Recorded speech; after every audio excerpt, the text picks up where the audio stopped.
எந்நாட்டுடைய சிவனை போற்றி, என் நாட்டவர்க்கம் இறைவா போற்றி. ஓம் நமச்சிவாய. யுகங்கள் தோன்றுவதற்கு முன்பாக தோன்றிய மந்திரம் சிவ மந்திரம். ஓம் நமச்சிவாயா என்னும் திருமந்திரம். எல்லாம் படைத்த பராபரனாகிய சிவனை சுயம்புலிங்க சுவாமியாக நமது புண்ணிய ஸ்தலமான கன்னியாகுமரி மாவட்டத்தில் நாகர்கோவிலில் உள்ள சரக்கல் விளையில் சுயம்புலிங்க சுவாமியாக எழுந்தருளியுள்ளார். கன்னியாகுமரி மாவட்டத்தின் பெருமைகளுக்கு சரக்கல் விளை படந்தால் சுயம்புலிங்க சுவாமி திருக்கோயிலும் ஒரு சான்று. திருநெல்வேலி மாவட்டம் உவரி சுயம்புலிங்க சுவாமியும் ஓர் பிரசித்தி பெற்ற திருக்கோயிலாகும். வைகாசி விசாக திருவிழாவின் போது நமது குமரி மாவட்டத்தின் பக்தர்கள் 75% பேர்கள் உவரி சுயம்புலிங்க சுவாமியை வழிபாடு செய்து அதன் பலன் பெறுவர் என்பது நாம் அனைவரும் அறிந்ததே. குட்டத்திலிருந்து புலம்பெயர்ந்து சரக்கல் விலைக்கு வந்த குடும்பத்தார் அவங்களோட கையில் கொண்டு வந்த ஒரு ஆலமர கொம்பே இந்த மிகப்பெரிய ஆலமரம், ரொம்ப வளர்ந்துருக்கிற இந்த ஆலமரம். இந்த ஆலமரம் வந்து கோயிலோட முன்புறமும் பின்புறமும் பார்த்தீங்கன்னா ஆலம் விழுதுகள் அதிகமாக வளர்ந்து மிக ஒரு பூஞ்சோலையாக காட்சி அளிச்சிட்டு இருக்குது. இதில் 41 விழுதுகள் வந்து மிகப்பெரிய ஆலமரமாக வளர்ந்துருந்தது. இதில் மக்கள் வந்து நடக்கிறதுக்கு தடையாக இருந்ததுனால கோயில் உள்ள நிர்வாகமே இந்த ஆலமர விழுதுகளை எல்லாம் கட் பண்ணி எடுத்தாங்க. இப்போ இருக்கிறது தாய் மரமும் 8 ஆலமர விழுதுகளுமே இங்கே பூஞ்சோலையாட்டு காட்சி அளிச்சிட்ருக்கு. இதுக்கு முன்னாடி இந்த இடத்துல பார்த்தீங்கன்னா பனை மரம், வேப்ப மரம், புளிய மரம் அந்த மாதிரி இருந்து மக்களை நடமாட போல் சுமார் 5 கிலோமீட்டர் தொலைவில் கிழக்கு குட்டம் எனும் சிறப்புடைய ஊர் ஒன்று வளமாக திகழ்ந்து விளங்குகிறது. காலநிலை சூழ்நிலை காரணமாக அப்போது சுமார் 400 ஆண்டுகளுக்கு முன்பு உவரி சுயம்புலிங்க சுவாமி கோயிலை சுற்றியுள்ள குட்டம், தருவாக்குளம் போன்ற ஊர்களில் மழை பெய்யாததால் விவசாயமோ கோழி வேலையோ இல்லாத நெருக்கடி ஏற்பட்டது. வறுமையோ தாண்டவம் ஆடியது. அந்த ஊரை நிலை குலைந்து மக்கள் செய்வதறியாது நிலை தடுமாறினார்கள். பிழைப்பு தேடி குடும்பமாக பிற மாவட்டங்களுக்கு புலம்பெயர்ந்து புறப்பட்டனர். அந்த சூழலில்தான் ஒரு குடும்பம் புலம்பெயர்ந்து குமரி மாவட்டம் நாகர்கோயில் வழியாக சரக்கல் விளை நோக்கி வந்தார்கள்.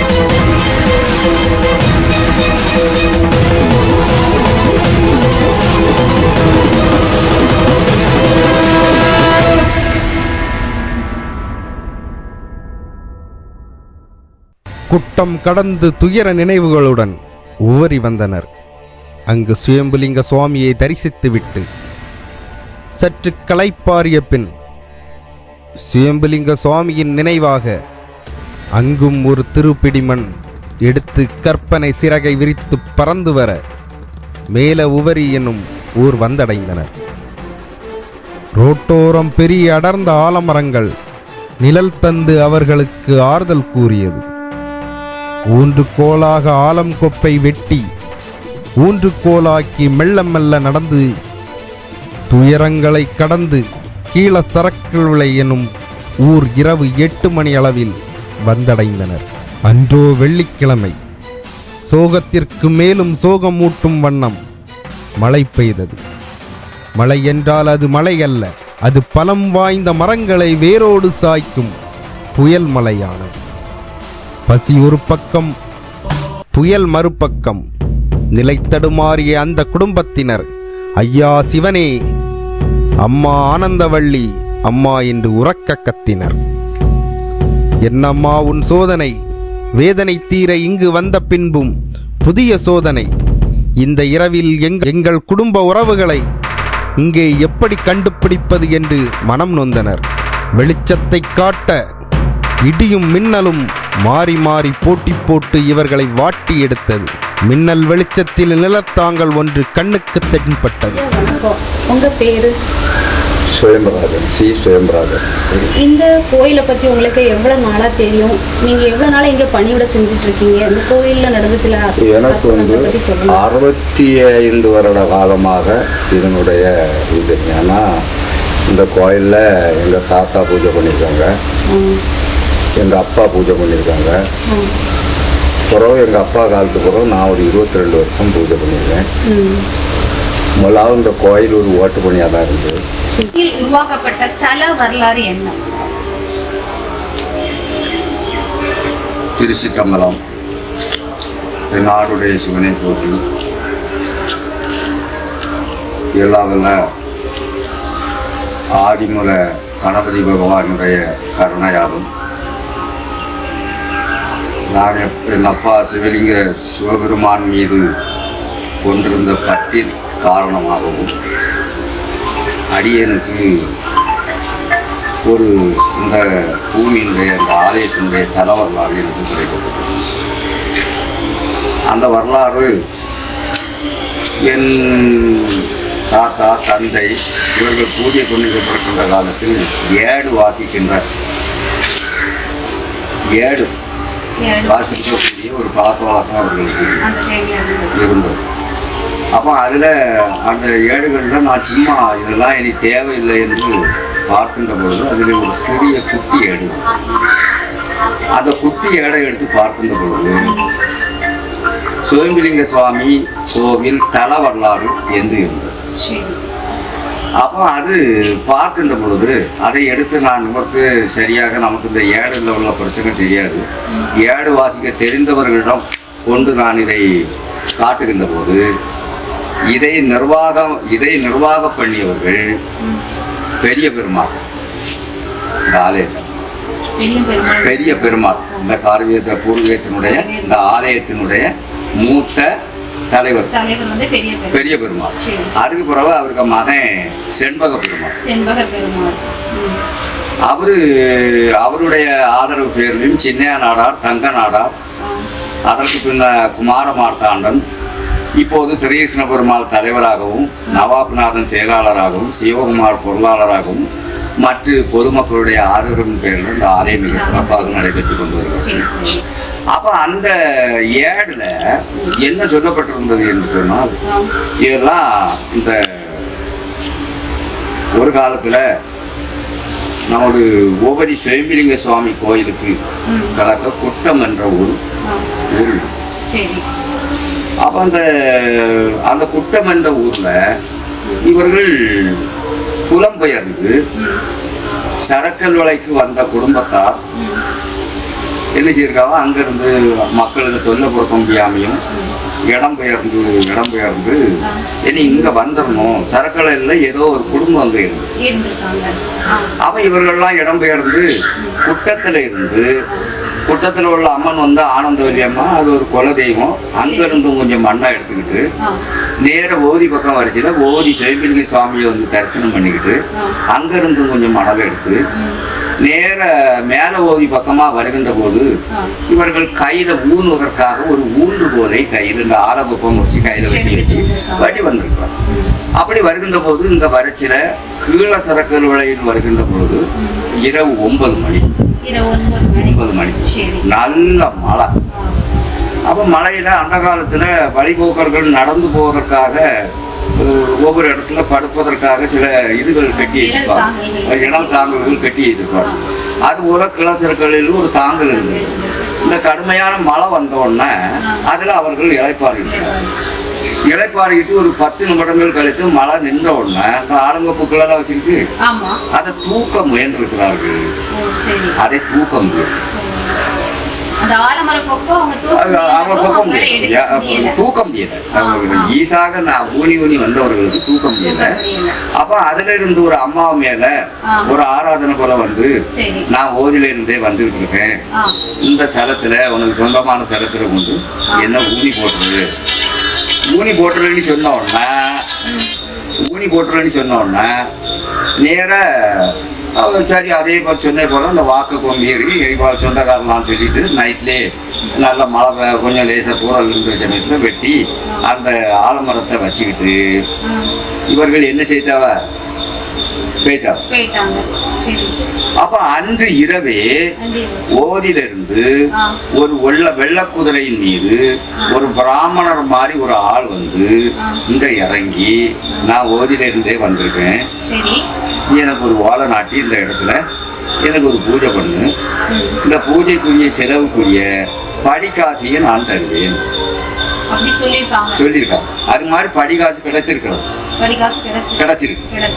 அப்படி அந்த கனவு சொல்லி இவர் எழுந்தோடனா அடுத்த நாளே இவர் அதுக்குள்ள பூஜைகள் பண்ணி ஒரு பனை ஓலையை வச்சு நட்டு அது விளக்கு கொளுத்திருக்கும் போது அவர் சொன்னது போல அந்த படிகாசம் பெற்றிருக்கிறார்கள். இப்படி நாளடைவிலே இந்த ஆலயம் வளர்ந்து திருவிதாங்கூர் மகாராஜாவுடைய ஆட்சி காலத்துல இந்த ஆலமரம் வந்து இவ்வளவு பெரிய ஒரு ஏகதேசம் 3 ஏக்கர் அளவுல அன்று இது வளர்ந்து பெரிதாக இருந்திருக்கிறது. 1ஆம் கிளாஸ் பாடசாலைகள்லாம் வரக்கூடிய அளவிற்கு பெருமை பெற்ற சரண்டைகளை படந்தால் சுயம்பிலிங்க சுவாமி கோயில் என்று சொல்லக்கூடிய அளவிற்கு மிக பிரபலியமாக இது இருந்திருக்கிறது. இன்றும் பத்மநாபபுர கோட்டையில இந்த ஆலமரத்தினுடைய படம் இன்றும் இருக்கு, அந்த வரலாறு இருக்கு. அப்ப அப்படி இதை மழை ஓய்ந்த பின்னும் மின்னல் மட்டும் தோன்றி தோன்றி மறைந்தது. இளம் தென்றலோடு ஈரப்பதமும் ஜவ்வாது வாசனையும் பிச்சி வாசனையும் போட்டி போட்டு முந்தியது. கவுளி சத்தம் கேட்டுக்கொண்டே இருந்தது. அந்த குடும்பத்தில் வந்த ஒரு பெண் கண்களை சிமிட்டியபடி நிற்க, திடீரென ஆவேசமாக அருள்வாக்கு சொல்ல கூட்டத்தினர் செய்வதறியாது திகைத்து நிற்க, டேய், நான் உவரியிலிருந்து வந்திருக்கேன்டா. என்னை இந்த ஆலங்கொப்பை உங்கள் உறவு சொந்தக்காரர் பெரிய பெருமாள் குடும்ப சொத்தில் ஊன்றிவிடுங்கள், நட்டு விடுங்கள் என்று உரைத்து தரையில் சாய்ந்தார். அப்போது மீண்டும் அந்த ஆலங்கொப்பை எடுக்க முயற்சி செய்ய அந்த ஆலங்கொப்போ இப்போது பெற்ற பிள்ளை போல கையில் வந்துவிட்டது. என்ன இது ஒரு விந்தை! இரவோடு இரவாக பெரிய பெருமாள் வீட்டை அடைந்து அவரின் துணையோடு சொத்தை தேடி கண்டுபிடித்து சொத்தின் நடுவே அந்த ஆலங்கொப்பை நட்டுவிட்டு பெரிய பெருமாள் குடும்பத்தோடு சேர்ந்து விட்டார்கள்.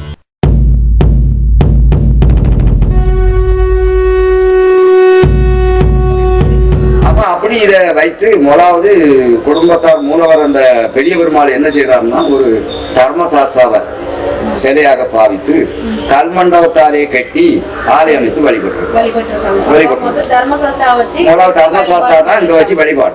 தர்மசாஸ்தா கன்னிமுலையில பிள்ளையாரு ஒவ்வொருல என்ன அமைப்பு இருக்கோ அது போல முன்னாடி பிரம்மசக்தி அம்மன் இப்படிதான் வழிபாடு பண்ணிருக்காங்க. அவன் கால அளவில நான் ஏகதேசம் என் தாத்தா என் அப்பா என்னுடைய காலத்துல ஏகதேசம் 10-20 வருஷத்துக்கு முன்னால இதை ஒரு சிவன் கோயிலாக மாற்றிவிட வேண்டும் என்ற ஒரு எண்ணம் எனக்கு உருவாகி, அப்ப உருவாக்கிய போது நான் பெருமாள்கிட்ட அனுமதி கேட்கும் போது வைக்கலாங்கிறது ஒரு அனுமதி வரும்போது இந்த மூலவராக ஸ்தாபனம் செய்து ஒரு பெரிய சிவலிங்கமும் நந்தியும் அடித்து வைத்து விட வேண்டும் என்று சொல்ல, அதை முகிலவளையிலிருந்து மகாலிங்கம் என்று ஒரு ஆளுடைய பச்சைமாலு மணவளை அந்த பச்சைமால் சுயம்பிலிங்க சாமி லாரி உரிமையாளர் இவர்களிடம் போய் சொல்லும் போது அவர்கள் மனமுகர்ந்து சிவலிங்கத்தையும் நந்தியும் அடித்து தந்தார்கள், உருவாக்கி தந்தார்கள். அது வந்து ஏகதேசம் 20 ஆண்டு காலத்துக்கு முன்னதாக முதல் கும்பாபிஷேகம் 20 வருஷத்துக்கு முன்னால அந்த முதல் கும்பாபிஷேகம் இருளப்பபுரத்துல ஐயா சதாசிவம் கௌரவ தலைவராகவும் அந்த திருப்பணிக்குழு தலைவராக ESM சண்முக சுந்தரம் ஐயா அவர்கள் ஆதரவு இல்லை, அவர்கள் தான் திருப்பணிக்குழு தலைவராக இருந்து பொருளாளராக சிவில் இன்ஜினியர் பிரபாகரன் அவர்களும் இருந்து செயலாளர் வந்து கிளசர்களை சுந்தரலிங்கம் தொழிலதிபர் இவர்களாக இருந்து இந்த முதல் கும்பாபிஷேகத்தை நடத்தி முடித்தார். புலம்பெயர்ந்து வந்த அந்த குடும்பத்தாரை நன்கு உபசரித்து உண்ண உணவும் உடுத்த நல்லாடையும் கொடுத்து பெரிய பெருமாள் குடும்பத்தார் நலம் விசாரித்தனர். அன்று இரவு நகர்ந்தது. பொழுதும் மலரும் முன்பே புலம்பெயர்ந்த குடும்பத்தில் ஒருவர் கனவில் வெள்ளை குதிரையில் பிராமணர் போல் ஒருவர் வந்து இறங்கினார். இறங்கியதும் நான் உவரியிலிருந்து வந்திருக்கின்றேன். இந்த ஆலங்கொப்பை நட்ட இடத்தில் விளக்கேற்றி ஆலயத்தை தீர்மானம் பண்ணுங்கள். அதன் பின்னால் ஒரு பொற்காசும் தருவேன் என்று சொல்லி மறைந்தார். பொழுதும் மலர்ந்து மலராத பொழுதினிலே தான் கண்ட கனவை குடும்பத்திடம் ஓடி சென்று சொல்ல, இப்போது அந்த ஆலயத்தின் ஆலமரத்திற்கு மேற்கு பகுதியில் புது பன ஓலை ஊன்றி தீப ஆராதனை காட்டி வழிபட்டார்கள். கனவில் சொன்னபடி பொற்காசும் அங்கே கிடைத்தது.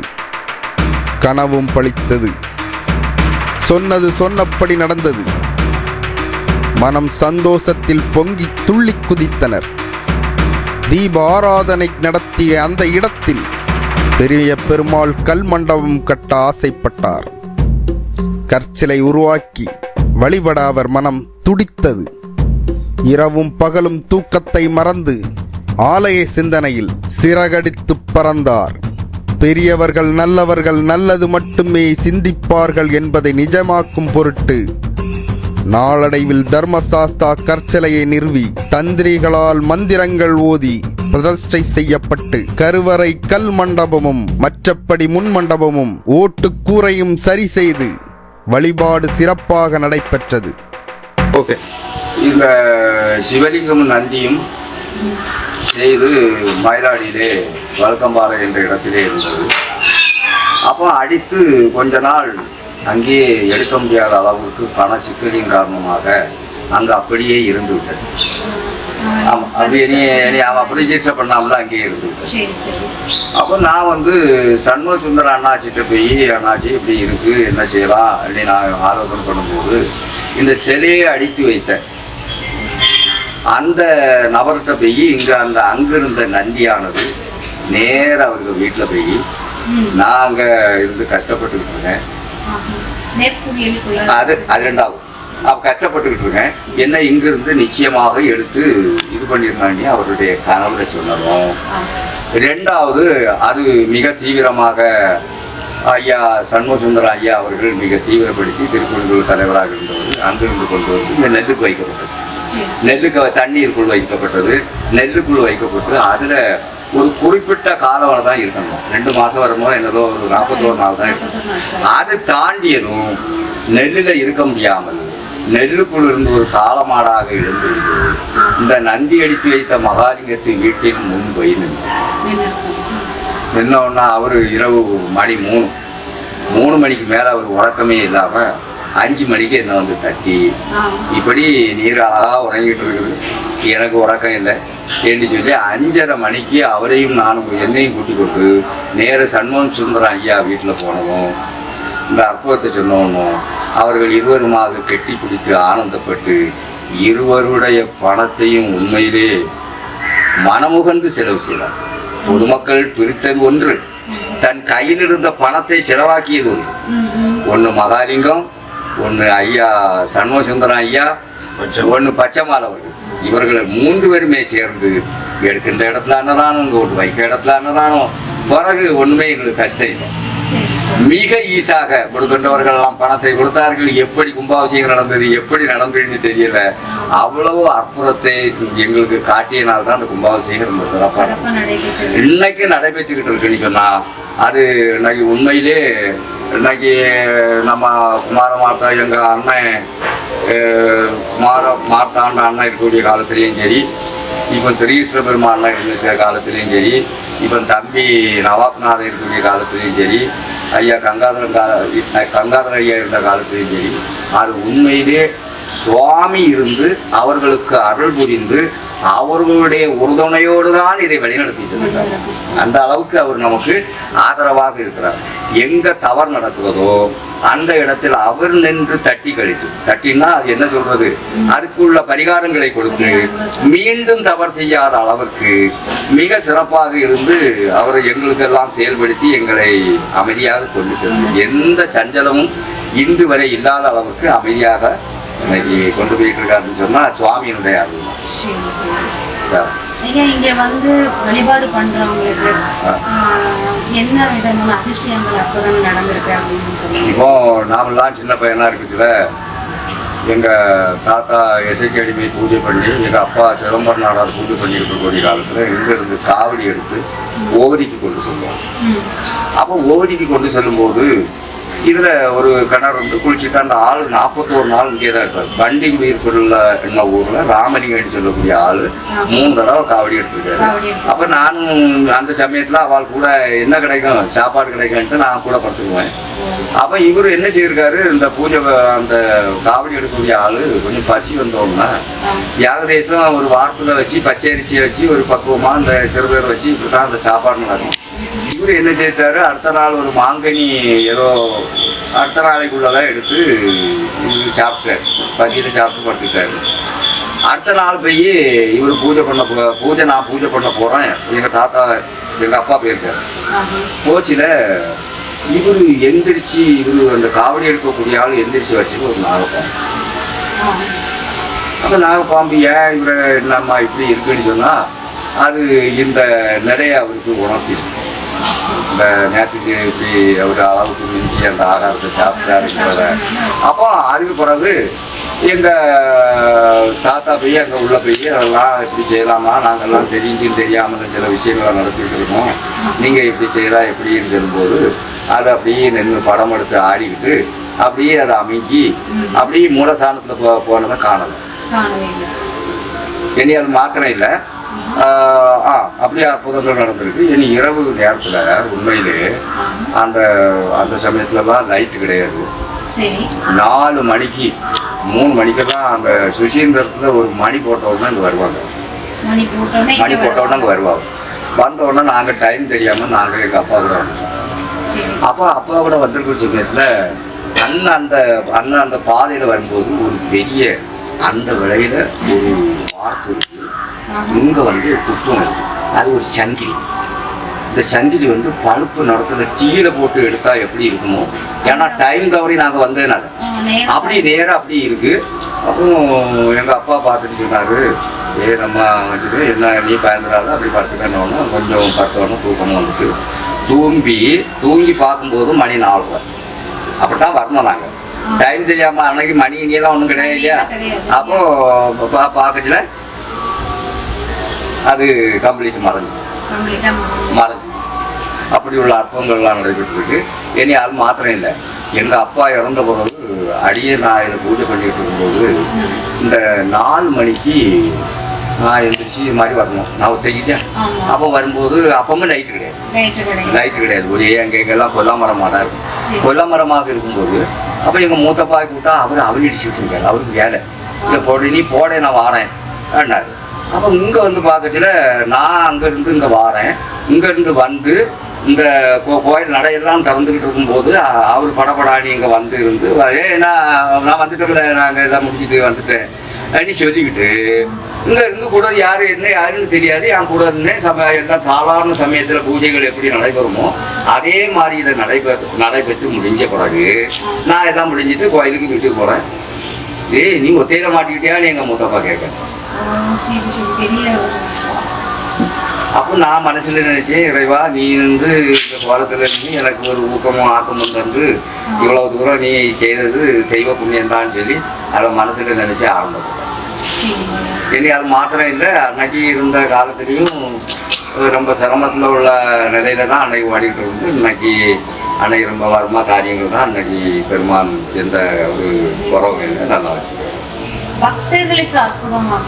பக்தர்களுக்கு அற்புதம்னு சொல்லும்போது அந்த நம்ம இங்க திருநெல்வேலியில இருந்து இங்க டிரான்ஸ்போர்ட்ல நம்ம இந்த பஸ் நம்ம டிரான்ஸ்போர்ட் தமிழ்நாடு அரசு போக்குவரத்து கழகம் இருக்கு இல்லையா, அவர் ஒரு அதிகாரி. அப்போ திருநெல்வேலியில இருந்து இங்க வந்துருந்தாங்க. அப்போ இந்த காலையில் வந்து இருந்துக்கிட்டு அப்போ அவரு அந்த அம்மா சொல்லிச்சு ஒரு 7 வருஷம் குழந்தைகள் இல்லை. அப்போ நான் சும்மா பெருமானை நினச்சிட்டு சொன்னேன், பிள்ளையாருக்கு ஒரு புறப்பை அடிச்சு வச்சுருங்க. இப்போ இந்த கன்னிமுலையில் இருக்கக்கூடிய பிள்ளையாருக்கு ஒரு புறப்பை, ஆமாம் அந்த புறப்பையை அடிச்சு வச்சுருங்க, எல்லாம் நடக்கும். ஏதோ ஆண்டவருடைய புண்ணியத்தால் அவங்களுக்கு அந்த காரியங்களும் நடைபெற்று இன்னைக்கும் அந்த தொடர்பு வச்சுட்டு தான் இருக்காங்க. ஓடிக்கு வருவாங்க, அந்த புறப்பையை கேட்டு சொல்லும், அது சொல்லன்னு சொல்லி அது அன்றாத்துக்கும் ஒரு பக்கம்.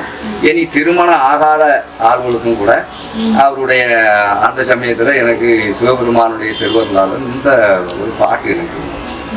ஏன்னா திருவெண்காட்டு எம்பெருமானை தரிசித்தால் வந்து ஒரு குழந்தை இல்லாத ஆள்களுக்கு குழந்தை கிடைக்கணும்னா ஞானசம்பந்தர் ஒரு பாட்டு பாடி, கண்காட்டு நுதலானும் கடல்காட்டும் கையானும் பெண்காட்டு உருவானும் புறைகாட்டு சடையானும் பண்காட்டு இசையானும் பயிர்காட்டு புயலானும் வெண்காட்டில் உறைவானும் விடைகாட்டு ஒழியானும் பேயடையா பிரிவைதும் பிள்ளையினோடு உள்ள நினைவு ஆயினவே வரம்பருவார் அகிவர வேண்டாம் ஒன்றும் வேணதோல் உமைபங்கன் வெண்காட்டு முக்குளநீர் தோய்வினையார் அவர் தம்மை துவையாவாம்.